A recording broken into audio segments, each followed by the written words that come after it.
Olá pessoal, tudo bem? Seja muito bem-vindo e muito bem-vinda a mais um Resumão do Alê, onde eu trago um resumo dos acontecimentos da semana, notícias, reflexões, aprendizados de política, economia, mundo do trabalho e muito mais. Bom, na semana passada, por problemas técnicos, não foi possível apresentar o resumão. Eu compartilhei com vocês que tive um problema com a memória do telefone aqui onde eu gravo e faço a edição, mas agora estamos de volta. Muito obrigado a todas as pessoas, recebi mais de uma centena de mensagens no Direct Messenger, né, do Instagram, agradecendo, dando suporte, então super obrigado. Vocês estão notando que eu estou com esse novo utensílio aqui. Nessa semana fiz uma cirurgia para a retirada de um tumor do ouvido, foi muito bem sucedido, já estou pronto aqui em plena recuperação. Vou colocar aqui uma fotinho onde o Van Gogh em mim saúda o Van Gogh em você, e bora lá pro resumão dessa semana. Começando, obviamente, com o tema que tem se repetido com mais ênfase nas últimas semanas,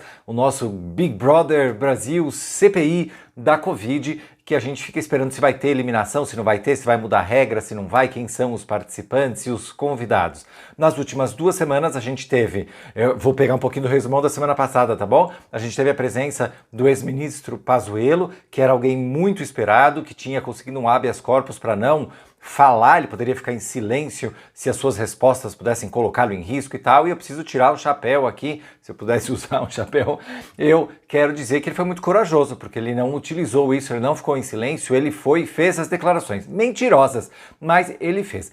Gente, hoje em dia é muito difícil uma pessoa conseguir sustentar uma mentira, porque a gente tem registro das épocas, então a pessoa fala A, sai em toda a mídia, tem gravação da pessoa falando A, de repente ela aparece falando B. É muito complicado isso, a gente tem muita comprovação do que as pessoas estão indo falar na CPI e se contradizer. Mas o mais importante dos depoimentos do ministro Pazuello é realmente deixar claro essa incongruência de informações sobre o caso de Manaus, que ele fala que só houve problema de oxigênio por 3 dias e que ele só foi comunicado no dia 10, sei lá, de janeiro, e aí a outra pessoa que foi essa semana, que é a ex-secretária também do Ministério, disse que não, na verdade ele soube no dia 8, como se 3 dias de diferença, 2 dias de diferença não fizessem um grande impacto na vida das pessoas que morreram.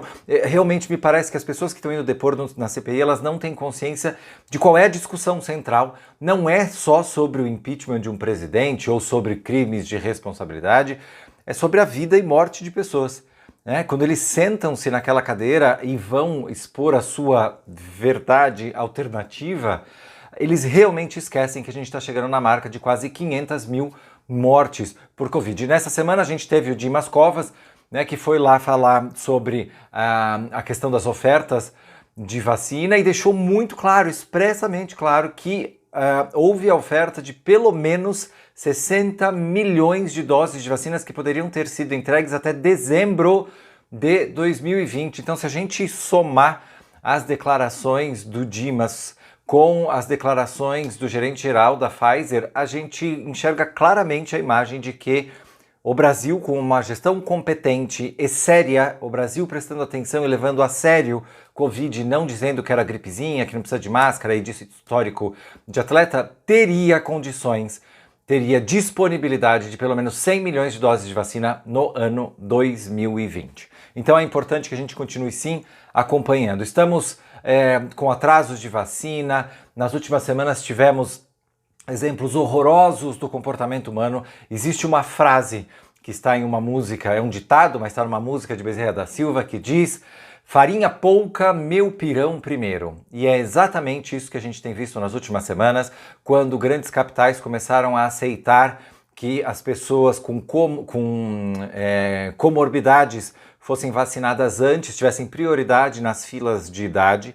A gente viu uma saída das pessoas para comprar atestado médico de comorbidade. Eu soube de casos de pessoas ameaçando médicos, dizendo: olha, minha família toda vem aqui, se você não me der, eu não venho nunca mais. É uma loucura o que aconteceu de pessoas tentando alguma maneira de conseguir essa vacina, de conseguir furar a fila. Eu juro que eu entendo essas pessoas. De um modelo, uma forma empática, eu entendo, as pessoas estão desesperadas e no limite para salvar suas vidas, as pessoas vão tomar decisões como essas, mas talvez elas não precisassem chegar a esse ponto se a gente tivesse uma gestão. Mas acima de tudo, eu peço que você tenha consciência de que você analise e que você coloque um pouquinho mais de senso crítico em quem você acompanha. Vou explicar por quê. Dentro de todo esse cenário do que está acontecendo, de quem perde, a gente vê, por exemplo, ex-BBBs, pessoas do Big Brother, que eu nem sei como é que elas viram celebridades, mas elas viram,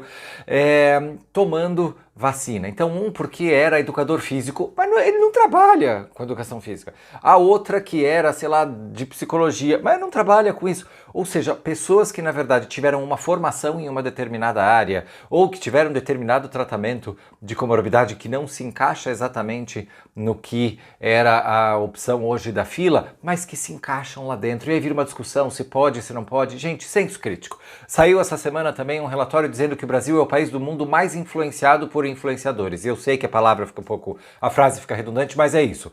Brasil toma decisões de comportamento e compra. É o país do mundo que mais toma decisões de comportamento e compra com base nos influenciadores. Gente, influenciador é qualquer pessoa que joga a cara aqui na internet, até eu. Então, por favor, analise o contexto, analise o conteúdo do que as pessoas estão dizendo. Checa os seus vieses.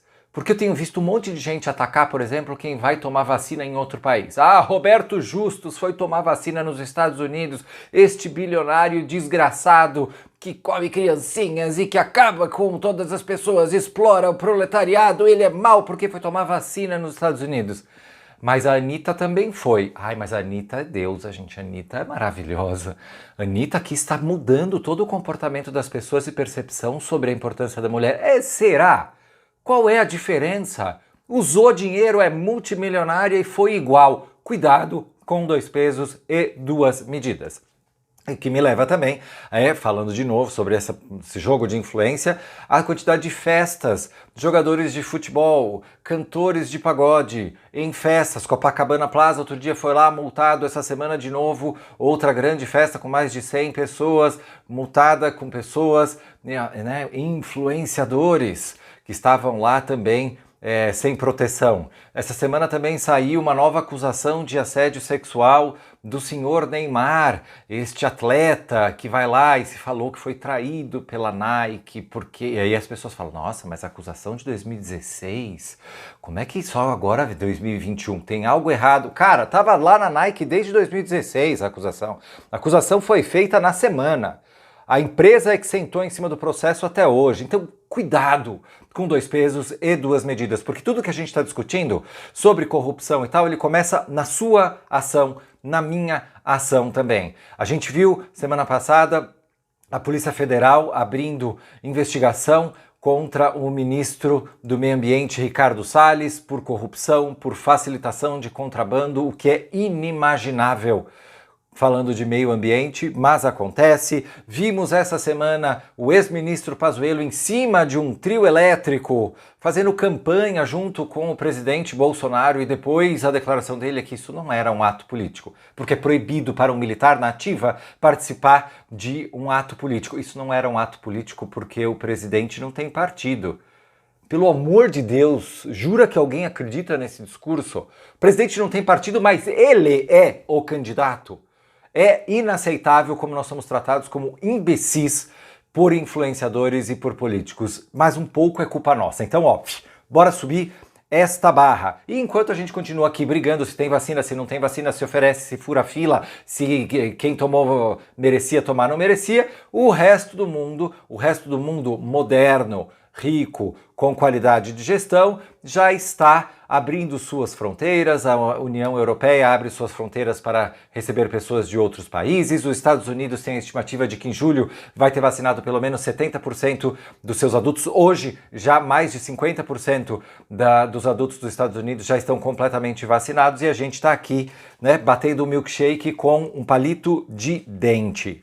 Muito bem, nos últimos 20 dias a média móvel de novos casos de Covid aumentou, então a gente precisa reforçar o cuidado, o distanciamento, utilização de máscaras, cuidado. Eu sei, a gente está cansado, a gente está exausto, a gente quer colocar a economia para girar, a gente quer ver as pessoas, mas por favor, continuem com cuidado. Eu sei que tem gente que já não está mais usando a máscara direito. Essa semana saiu um estudo da USP falando sobre a eficiência das máscaras. Então, de modo geral, a gente tem a seguinte visão aqui: as máscaras PFF2, 98% de nível de proteção, muito bom, gente. É aquela que é mais fechada, é feia, parece um pato. Eu tenho uma aqui em algum lugar que é que eu uso e as pessoas tiram sarro da minha cara, mas é a que protege mais mesmo, que fecha. A gente tem as máscaras cirúrgicas que tem aquele ferrinho em cima, mas são um pouco melhores para respirar, com uma eficiência de mais ou menos 89%. E aí a gente entra nas de TNT e tecido. TNT, mais ou menos 80% a 90%, dependendo do TNT, que tem um pouco de diferença no material. E as de tecido são as mais frágeis, as menos eficientes,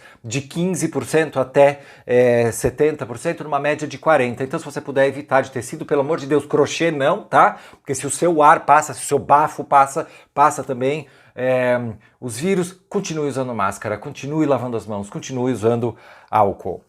Na semana passada saiu também uma MP do governo para ajudar os caminhoneiros.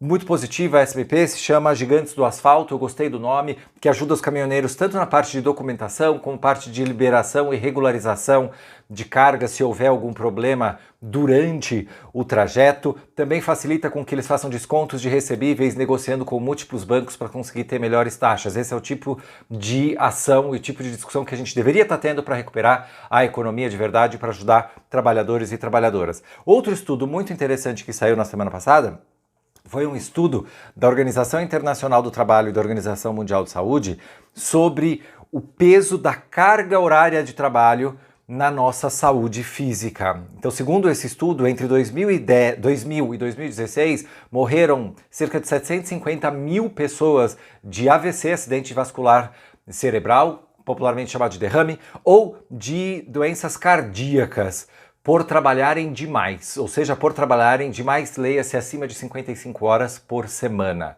Também foi visto nesse estudo que esta carga horária aumentou cerca de 30% durante esse período, ou seja, a gente está trabalhando mais tempo e é algo que a gente tem que discutir, principalmente agora que com a pandemia várias empresas começaram a tentar alternativas. A gente tem visto empresas trabalharem 4 vezes por dia, por exemplo, como a Microsoft implementou em outros países e teve um aumento da produtividade em 40%, ou seja, eu trabalhei um dia a menos e tive 40% a mais de produtividade no total.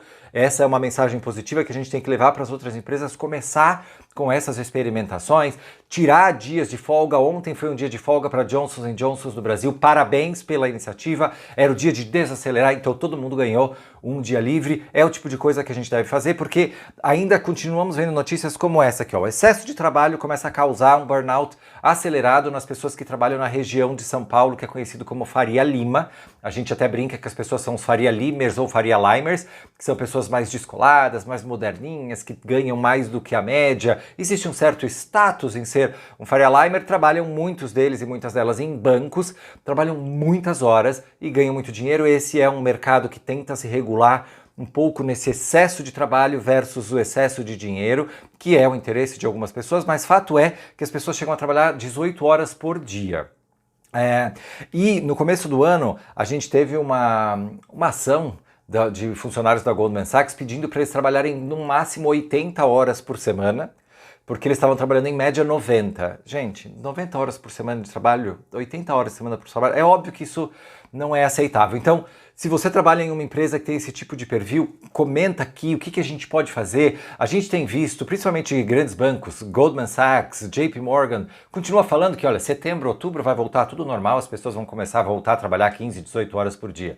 Não vão. Isso é uma miopia, as pessoas estão doentes fisicamente e psicologicamente, então vamos mudar essa toada. Falando também sobre essa questão de acesso de grana do que a gente recebe, vamos falar sobre o auxílio emergencial, que daqui a pouco vai acabar de novo no Brasil. A gente tem mais 1 mês e pouco, 2 meses de auxílio emergencial. Eu aposto que a gente vai precisar de novo do auxílio emergencial, porque a gente está entrando em uma terceira onda de Covid, os números continuam subindo. Eu imagino que, infelizmente, a gente não vai conseguir voltar a abrir espaço para girar a economia. Existe sim uma previsão de crescimento econômico não me entenda mal, esse ano o Brasil vai crescer. A gente vai crescer entre 4% e 5% como PIB no total, mas existe uma parcela grande da população que está apartada desse crescimento econômico e eles não podem ficar à margem de ter acesso à comida, à educação, à moradia. São pessoas, 30% da população brasileira vive no nível de pobreza, abaixo do nível de pobreza, 9% da pobreza extrema. Gente, 30%.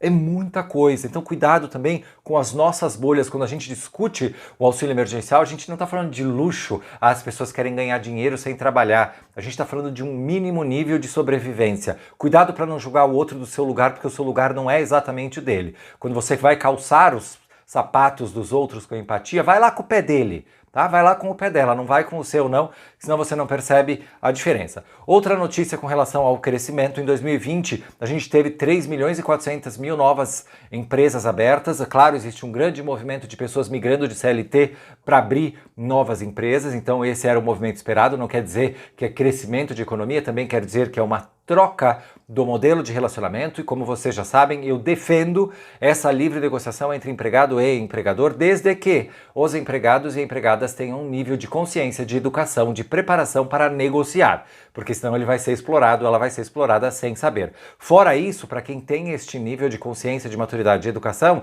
é mais aberta essa negociação e pode ser mais positiva para as duas partes. Ótima notícia, Mercado Livre, de quem eu sou fã, sou cliente e sou fornecedor, vai investir 4 bilhões de reais em São Paulo, que vai abrir cerca de 5 mil novos empregos aqui no estado de São Paulo. Excelente notícia também, mostrando esse giro da economia num mercado específico que cresce muito, que é o de delivery, de entrega. A gente enxergou durante a pandemia essa necessidade e essa eficiência dentro da empresa. Tinha mais algumas coisas para falar, mas o resumão está ficando muito grande. Vou pular só para dizer que o Instagram e o Facebook anunciaram que vai ser opcional você mostrar a sua quantidade de likes e de interações nos seus posts. Isso é algo que já vem acontecendo nos últimos anos, esse movimento de tentar cercear o deslumbre de, nossa, esse post teve 5 mil curtidas, deve ser maravilhoso, e o post é uma porcaria, a pessoa é uma porcaria, porque a gente não tem senso crítico, e aí as pessoas acabam sendo carregadas para aquele post pelo volume. Então, a partir de agora, a partir de quarta-feira desta semana, Instagram e Facebook colocam como opcional uma pessoa mostrar ou não os seus likes. Mas, gente, quem tá no Instagram, quem tá no Facebook, tá querendo realmente ganhar seguidores e seguidoras, então muito pouca gente vai acionar esse botão para não mostrar. O que as pessoas querem mesmo é like, então taca like aqui no vídeo, compartilha, deixa o seu comentário se você acha que esse conteúdo é rico para você e para as pessoas. E para fechar, a notícia que eu mais recebi esta semana foi a notícia que no Ceará uma empresa foi condenada a pagar 14 mil reais por promover um paredão de demissão na sua empresa. Se você não ouviu essa notícia, é exatamente isso. Após um dia de trabalho, um gestor de uma organização chamada Somos Case Gestão, o nome é a piada pronta, obviamente, é um case mesmo, é um case de imbecilidade. Ele chamou as pessoas da empresa e falou: a gente vai ter que demitir uma pessoa, eu quero que vocês votem entre vocês quem deve ser demitida e por quê. E aí uma pessoa foi demitida, uma das pessoas do grupo disse que não iria participar, foi demitida também, a outra foi demitida, foi exposta, teve obviamente esse assédio moral e recebeu então uma indenização, tanto dos seus direitos que a empresa não ia pagar, como também por assédio moral, indenização moral. Gente, 2 pontos sobre isso aqui. É óbvio, isso é um absurdo, é ridículo, essa pessoa... eu gostaria de vê-la explicando de onde veio este raciocínio, porque esse nível de exposição não é positivo. Mas, agora eu quero um contraponto que eu preciso que você preste atenção aqui. É mais ou menos para esse lugar que a gente vai caminhar. Cada vez mais as organizações vão convidar as pessoas para tomar decisão, para participar da tomada de decisão de gestão. Isso quer dizer que nós vamos ser incluídos no processo de contratação, no processo de aumento de decisões de salário, por exemplo, e de demissões. Ou seja, nós vamos sim ser perguntados e perguntadas quem deve ganhar mais, quem deve ser contratado e quem deve ser demitido. É óbvio que esse sistema não pode ser humilhante como aconteceu nessa empresa, de enfiar todo mundo numa sala e falar: conta aí quem tem que ser demitido e por que essa pessoa é uma porcaria. Claro que não.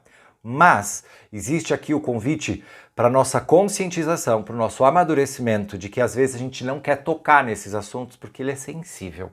Então, eu não quero falar que a menina lá não trabalha direito. Mas você sabe que ela não trabalha direito. Você tem algum amigo seu, alguma amiga sua que fica no Instagram, no WhatsApp o tempo inteiro, não trabalha. E para a gente trabalhar com gestão compartilhada, a gente vai ter que expor um pouco isso. Então a gente vai criar modelos interativos de gestão compartilhada onde nós possamos usar a nossa voz para poder indicar quais são os caminhos que a organização deve seguir. Isso não vai ficar concentrado na mão de gerente, né, de gestores e de gerentes. Mas, claro, isso não justifica o que foi feito, eu só queria trazer esse contraponto, porque para o futuro do trabalho, para esse desenho de gestão compartilhada e estruturada, a gente vai ter que lidar com assuntos que a gente terceirizou para gestores. Né? A gente pede aumento e ele que lute para trazer o percentual. A gente vê uma outra pessoa que merece aumento, mas a gente não defende o aumento dela. E daqui para frente a gente vai ter que interagir um pouco mais, tá bom? Gente, super obrigado pela tua presença, pela tua participação. Desculpe, o resumão ficou um pouquinho maior. Eu prometo que nas próximas eu tento ficar lá dentro dos 10 minutos. Se você gostou, deixa aqui o teu like e compartilha, por favor, porque as redes sociais estão fechando o cerco. Eles querem que a gente pague para chegar até as pessoas. Coloca aqui o nome, indica para algum amigo, para alguma amiga, me conta qual foi a notícia que mais te irritou, que mais te impactou, que mais te trouxe reflexão. Até semana que vem, muito bom trabalho!